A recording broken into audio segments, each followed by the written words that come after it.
ya Malik, ya Qudus, ya Salam, ya Mu'min, ya Muhaimin, ya Aziz, ya Jabbar, ya Mutakabbir, ya Khaliq, ya Bari, ya Musawwir, ya Ghaffar, ya Qahar, ya Wahhab, ya Razaq, ya Fattah. Mungkin Bapak dan Ibu pada waktu yang lalu kita dihebohkan soal ormas jabatan Gerakan Fajar Nusantara. Sebetulnya itu sudah 3 kali ganti nama. Yang sebelumnya dulu namanya Al-Qiyadah Al-Islamiyah, kemudian berubah nama menjadi Komar, Komunitas Mila Abraham, berubah nama lagi menjadi Gabatar Gerakan Fajar Nusantara, dan nanti akan berubah nama lagi karena mereka itu punya target tahun 2024 akan terjadi buntu. Nah, kalau anak-anak dicari jalan oleh kelompok ini, satu, mereka itu tidak mewajibkan sholat, baik sholat 5 waktu maupun sholat Jumat. Yang kedua, tidak wajib saum Ramadan. Alhasil seluruh ajaran Islam dia tolak. Ingin katanya kembali kepada agama Abraham, tapi menggabung-gabungkan agama, yaitu agama Yahudi, Kristen, dan Islam. Dan mereka sesungguhnya anti terhadap pemerintah karena mereka punya negara sendiri, dan ini perlu dicermati. Jadi walaupun Gabatar sudah menyatakan membubarkan diri, Bapak dan Ibu, mereka akan ganti nama karena targetnya tahun 2024 itu akan terikut. Kalau kemarin kita dihebohkan masih fase hijrah, nah nanti ada yang namanya setelah itu fase qital. Pokoknya yang tidak setuju dengan konsep mereka harus diperangi. Nah ini perlu dicermati. Yang masih berkembang ini, yang merupakan bagian proyek untuk menghancurkan Islam dari dalam itu, diantaranya agama-agama tandingan, termasuk kelompok tadi. Yang kedua, agama Bahai. Agama Bahai itu di masa Pak Soekarno dulu dilarang, di masa Pak Harto dilarang. Sekarang agama Bahai dapat lampu hijau, hanya tinggal nunggu undang-undangnya saja. Kalau undang-undangnya menyatakan boleh, maka akan nambah lagi agama. Dan sekarang sudah mungkin Bapak dan membaca bahwa agama Yahudi pun sekarang ini sudah dapat sen juga, lampu hijau, dan sudah boleh mengembangkan agamanya di Indonesia ini. Nah ini semakin berat kita menghadapi persoalan-persoalan yang sekarang terjadi. Kemudian juga yang perlu dicermati ada upaya sekularisasi Pancasila, Bapak dan Ibu. Jadi Pancasila ini ingin dijauhkan dari nilai-nilai agama. Padahal bagi kita umat Islam itu dalam kaitannya dengan Pancasila, pertama berkaitan dengan ketuhanan yang Maha Esa.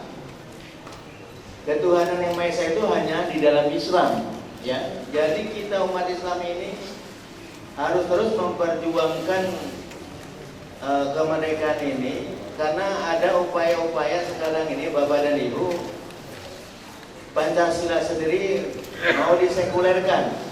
Di antaranya upaya-upaya mensekulerkan tentang Pancasila yang kaitannya yang pertama ketuhanan yang Maha Esa ini, sekarang ini ada upaya-upaya baik secara personal di kalangan masyarakat maupun sebagian di kalangan pejabat, dan ada juga menteri yang berusaha bahwa identitas agama di KTP ini harus ditiadakan. Nah, orang-orang yang demikian sesungguhnya sudah anti terhadap Pancasila itu sendiri. Kalau kita lihat gambaran ini, yang mencoba mengusulkan Menteri Dalam Negeri mengusulkan identitas agama di KTP dihapuskan. Bapak Gubernur Ahok dulu juga mengusulkan untuk dihapuskan identitas agama di KTP. Dan ini perlu dicermati, kalau ini sudah muncul di kalangan umat atau pejabat di identitas agama dihilangkan, maka menandakan pejabat yang demikian itu anti terhadap Pancasila itu sendiri. Komunis di negeri kita ini hidup, dan ini negara harus melindungi terhadap agama-agama yang ada. Jadi kalau misalnya munculnya aliran-aliran sesat tapi mengatasnamakan Islam, maka wajib negara ini melindungi agama Islam. Maka aliran-aliran sesat itu jangan dibiarkan dengan dalih hak asasi. Di antaranya ingin mencabut Undang-Undang Perkawinan nomor 1 tahun 74. Undang-undang ini mensyaratkan bahwa perkawinan itu harus ada laki-laki dan perempuan. Fakultas Syariah dari IAIN Wali Songo Semarang dan dapat dukungan dari Profesor Siti Musdah Mulia. Kata profesor ini, tidak ada alasan bagi muslim yang moderat melarang perkawinan sesama jenis. Saya juga nggak ngerti ada buku indahnya kawin sesama jenis itu indahnya kayak apa, karena tidak pernah mengalaminya. Kemudian juga upaya untuk mencabut undang-undang perkawinan itu yang mensyaratkan perkawinan itu dianggap sah menurut undang-undang ini harus sesuai dengan agamanya. Jadi orang muslim, misalnya muslimah, sah kawinnya harus dengan laki-laki muslim. Nah ternyata para Madinah menerbitkan buku fikih lintas agama untuk melegalkan kawin beda agama, dan sudah dilakukan proyek ini. Mestinya pemerintah secara tegas ini melanggar undang-undang, harus ditindak. Nah sekarang semua orang-orang yang mengusung demikian dengan dalih asasi, umat Islam harus toleran terhadap kelompok yang melecehkan Islam. Nah ini yang perlu dicermati. Kita dituduh kita tidak toleran. Nah kalau Bapak dan Ibu berkaitan dengan toleransi ini, tidak usah diragukan. Indonesia ini negara yang paling toleran di dunia ini. Coba Bapak dan Ibu lihat di Amerika saja yang mengusung demokrasi dan hak asasi manusia. Mereka itu tidak ada. Mereka memberikan libur nasional tentang agama Islam, misalnya pada hari raya Idul Fitri, libur nasional di negara mereka untuk umat Islam. Di negara mana? Tapi di Indonesia libur nasional itu bukan hanya bagi umat Islam saja, Idul Fitri, Idul Adha. Konghucu ada libur nasionalnya, Kristen ada libur nasionalnya, Hindu ada. Komunitas LMPI, Lembaga Pelayanan Mahasiswa Indonesia, kumpullah di situ ada para pendeta, ada para penginjil, termasuk pendeta Jokowi Widodo. Ini namanya sama dengan presiden, tapi ini pendeta. Nah, para pendeta itu Bapak dan Ibu, ini fakta yang terjadi, supaya kita jangan sampai menuduh sesama muslim bahwa kita ini tidak toleran. Nanti kita akan lihat bagaimana aturan pemerintah dalam hal kode etik penyiaran agama. Lalu kenapa terjadi gesekan umat beragama? Apa penyebabnya? Yang ujung-ujungnya disalahkan lagi umat Islam. Nah di Malang itu wanitanya pakai jilbab, para misionaris ini, pendetanya pakai kopel, pakai baju koko, pakai sorban. Lalu pendeta Jokowi ngangkat Al-Quran, ini kitab katanya, mengajarkan kekejaman, kesesatan berjuta-juta umat manusia. Mari kita usir roh jahat yang ada dalam kitab ini. Dilemparlah itu Quran ke lantai. Mereka semua menunjuk kepada Quran, ini kitab yang menggerakkan kekejaman dan kesesatan berjuta-juta umat manusia. Nah ini bentuk intoleran. Nah intoleran dari siapa? Dari yang minoritas. Tapi seringkali orang mayoritas ini tidak toleran. Padahal pemerintah kita, Bapak dan Ibu, sudah membuat aturan. Aturan tentang apa? Pertama tentang kode etik penyiaran agama lewat surat keputusan Menteri Agama dan Menteri Dalam Negeri nomor 1 tahun 79. Diantaranya isinya apa? Tidak boleh menyebarkan agama kepada orang yang sudah beragama. Baik dengan cara membagi-bagikan buku, majalah, brosur-brosur, termasuk dalam bentuk aksi sosial pembagian sembako, kedoknya agar orang yang sudah beragama pindah keyakinannya. Walaupun peraturan ini bertentangan dengan ajaran Islam, karena kita punya kewajiban mendakwakan Islam kepada orang yang di luar Islam. Umat Islam yang mayoritas di negeri ini demi kebersamaan umat Islam tidak lakukan. Tapi apa yang terjadi? Yang terjadi di kalangan Kristen, baik Katolik dan Protestan, dia mengatakan ini melanggar, bertentangan katanya dengan firman Ilahi di Matius 28 ayat 19, pergilah ke seluruh dunia, jadikanlah seluruh bangsa muridku, baptislah mereka atas nama Bapa, Putra, dan Roh Kudus. Jadi kemana saja pergi harus baptis orang. Dan inilah yang menimbulkan gesekan. Saya ambil pandangan pendeta Sitomorang, kata pendeta Sitomorang ini, kalau kita ingin ingin memenangkan orang Islam, menggunakan strategi memancing ikan. Kalau ingin banyak dapat ikan, katanya perbanyaklah pancingannya, di mana-mana pasang pancingan. Tapi kalau ingin sekaligus dapat ikan yang banyak, menggunakan dengan menjala ikan. Nah, maksudnya pemerintah itu bikin aturan tadi supaya tidak memancing ikan di kolam orang. Apa yang terjadi? Nah, termasuk diantaranya Bapak dan Ibu, mereka membagi-bagikan brosur. Antara lain brosurnya ada judulnya misalnya dakwah ukhuwah. Kalau lihat nama dakwah ukhuwah, pasti ini brosur Islam. Tapi isinya menyelewengkan ayat-ayat Al-Quran supaya orang Islam percaya Isa Al-Masih Tuhan dan Juru Selamat. Kemudian dalam bentuk brosur misalnya Allahu Akbar Maulid Nabi Isa. Di dalam brosur itu orang Islam supaya ikut Maulid Nabi Isa. Kenapa pakai istilah Maulid? Kata mereka kalau pakai istilah Natal orang Islam tidak mau. Maka pakai istilah Maulid. Karena prinsipnya di Matius 10 ayat 16, kamu harus cerdik seperti ular dan tulus seperti merpati. Kata Paulus dalam kitab 1 Korintus 9:20, kalau ingin memenangkan orang Yahudi, aku harus seperti orang Yahudi. Jadi kalau aku ingin memenangkan orang Islam, aku harus seperti orang Islam. Makanya Bapak dan Ibu, hati-hati sekarang ini kalau beli buku, ada penerbit pakai nama-nama Islam. Di Jakarta Barat, Yayasan R. Muhammad Nurdin. Nah, bikin buku. Nah, ini bukunya. Contohnya, ayat-ayat penting di dalam Al-Quran. Kenapa Bapak Pendeta ini tidak bikin aja ayat-ayat penting dalam Injil? Silahkan.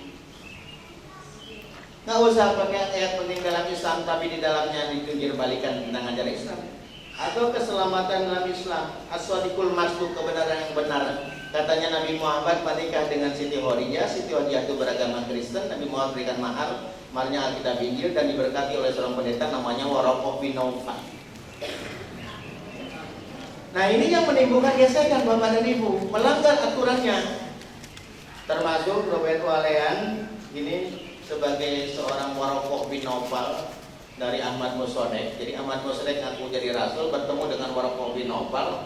Waraqah bin Naufalnya yaitu pendeta Robert Walean. Dia bikin buku, judulnya apa? Kebenaran yang terungkap dari Al-Quran. Di atasnya pakai Bismillah, di bawahnya pakai lambang salib. Lalu dirangkum dalam buku ini, apakah ada dalam Quran Tuhan yang jadi manusia? Ada. Mana tuh surat Anas? Di situ ada kata Rob binas. Rob itu Tuhan, Anas itu manusia. Siapa Tuhan yang jadi manusia? Itulah Isa Al-Masih. Orang Islam tidak pernah ngacak-ngacak ajaran agama lain.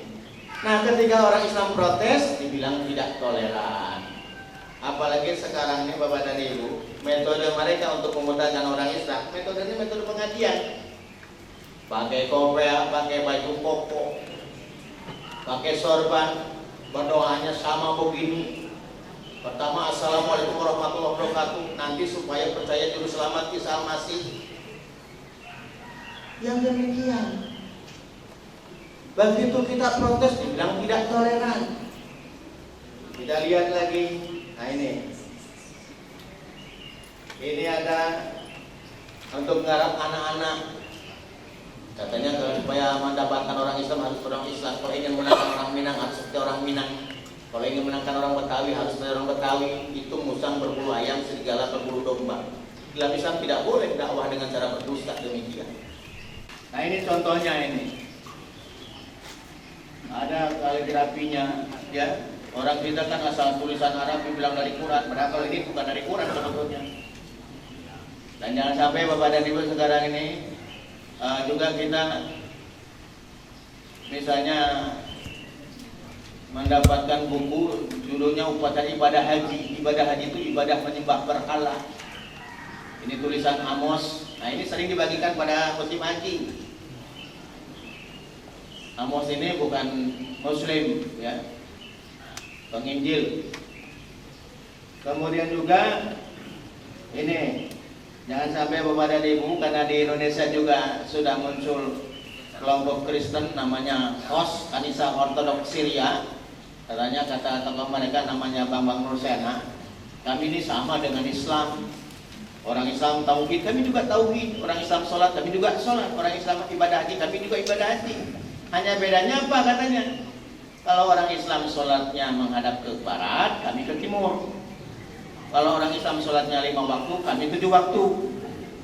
Karena katanya orang Islam 2 waktu dipisah, sholat tahajud dengan sholat duha. Sampai akhirnya ada kiai, profesor, doktor, kiai haji, MA. Kata Pak Profesor Kiai Haji MA, oh ini tauhidnya sama dengan Islam. Pak Kiai ini dibohongi.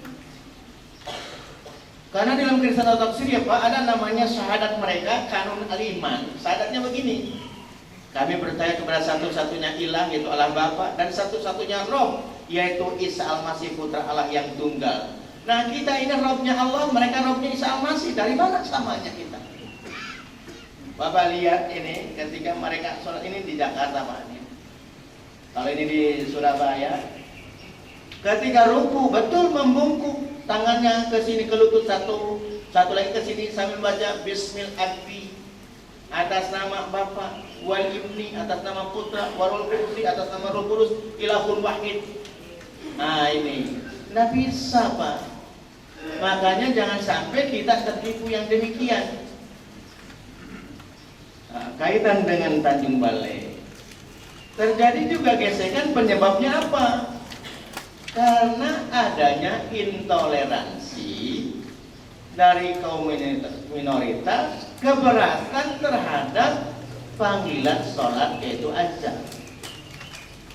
Tapi yang sering diperkarakan itu termasuk dulu kasus Tolikara, katanya penyebabnya adalah pengarah suara. Sementara Bapak dan Ibu, ini bukan pengarah suara, mereka keberatan adanya kalimat azan itu. Yang namanya toleransi itu menghargai terhadap perbedaan. Misalnya, ini sekarang ini jangan sampai toleransi menggabung-gabungkan agama Pak. Ada teman kita yang Kristen sedang merayakan Natal di gereja, tidak boleh diganggu di gereja mereka itu. Itu sebagai bentuk toleransi kita. Bukan toleransi itu kita harus ikut Natalan juga. Sekarang ini Pak ada upaya-upaya toleransi ini supaya kita juga ikut dalam kegiatan agama-agama lain. Misalnya apa? Pada saat Natalan ikut Natalan, pada saat nyepi ikut nyepi, bukan begitu. Sampai-sampai sekarang Pak ada takut orang Islam itu dibilang tidak toleran, salam pun digabung-gabungkan Pak, ada salam pluralisme. Bapak coba lihat ya, ada kiai Pak, ini kiai yang menurut saya keliru. Dia mengisi acara Natal. Maka di majalah Hidup, majalah punya Katolik, Natal tahun ini luar biasa. Kenapa luar biasa? Karena pengkhotbahnya bukan pastor, bukan pendeta, tapi kiai. Saya khawatir nanti di Masjid Al-Mukhlisin Idul Fitri pengkhotbahnya pastor. Ini bukan toleransi. Nah ini bukan toleransi. Sampai Pak Kiai ini salamnya begini Pak. Mungkin Bapak sudah lihat di YouTube Pak Kiai dan merasa benar. Ini salah kaprah ini. Assalamualaikum warahmatullahi wabarakatuh. Salam sejahtera bagi kita semua. Salam alaikum. Om Swastiastu. Namo Buddhaya. Sancai. Udah gitu Pak Kiai ikut nyanyi Malang Kudus. Setelah selesai Malang Kudus, kata Pak Kiai, mari kita lanjutkan Malang Kudus versi Islam. Langsung sholawat Nabi. Katanya sholawat Nabi Malang Kudus versi Islam. Saya mau tanya sama Bapak dan Ibu, kira-kira pernah nggak Rasulullah SAW mengajarkan sholawat Nabi itu Malang Kudus versi Islam? Di mana Pak Kiai ini belajar agamanya? Hanya demi toleransi. Salah kaprah ini. Kita umat Islam nih, ya, nanti kan kita mau melaksanakan sholat Idul Adha. Bapak jangan ajak-ajak orang di luar Islam. Ayo, Pak Fransiskus Saperius untuk sholat Id bersama dengan saya. Jangan. Dan orang Islam tidak pernah lakukan. Tapi sekarang ini orang Kristen, kita orang Islam suruh ikut Natalan. Kalau tidak mau Natalan dibilang tidak toleran. Nah, jadi toleransi itu saling menghormati, menghargai. Ternyata Pak, baru juga terjadi tahun ini, ya, untuk periode sekarang ini. Natal nasional dinyanyikan, nyanyi Eva Maria, dilanjutkan dengan azan. Ini baru terjadi sekarang. Di zaman Pak Harto, Pak SBY, Pak Soekarno, apa ada nggak malah acara Natal, lalu azan dibawa ke acara Natal? Nggak ada. Ini bukan bentuk toleransi. Saking takutnya dibilang tidak toleran, baru diangkat jadi pejabat RT. Saya kan seorang negarawan. Jangan katanya salamnya cuma assalamualaikum saja. Kan bukan hanya orang Islam saja di negeri kita ini. Oh, pakai salam pluralisme lagi. Pak, kalau Bapak lihat Pak Harto, Pak Harto itu 32 tahun jadi presiden. Saya tidak pernah mendengar Pak Harto pakai salam gado-gado. Kalau tetap Pak Harto sebagai negarawan. Pak Harto kalau mau bicara, sebelum salam, Bismillahirrahmanirrahim. Assalamualaikum warahmatullahi wabarakatuh. Cukup. Apa kata tokoh Hindu, Pak, berkaitan dengan salam pluralisme ini? Kata tokoh Hindu saja.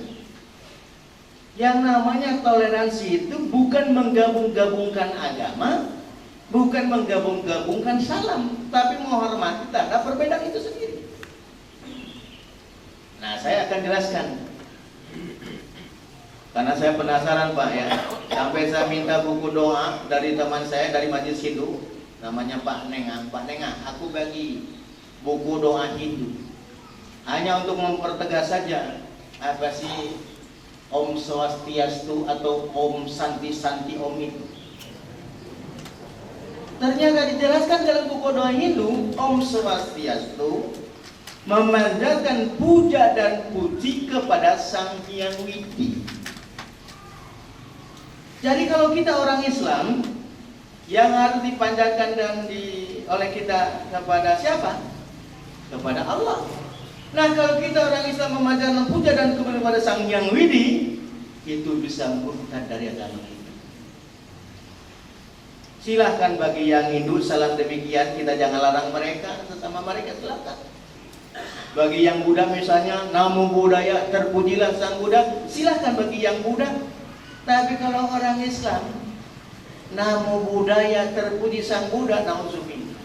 Allah tegaskan dalam surat 2 ayat 42, wala talbisul haqqa bil batil wa taktumul haqqa wa antum ta'lamun. Jangan kalian campur adukan yang hak dengan yang batil, padahal kalian tahu yang hak tapi kalian sembunyikan. Jadi tidak boleh Bapak dan Ibu mencampur adukan al-haq dengan al-batil.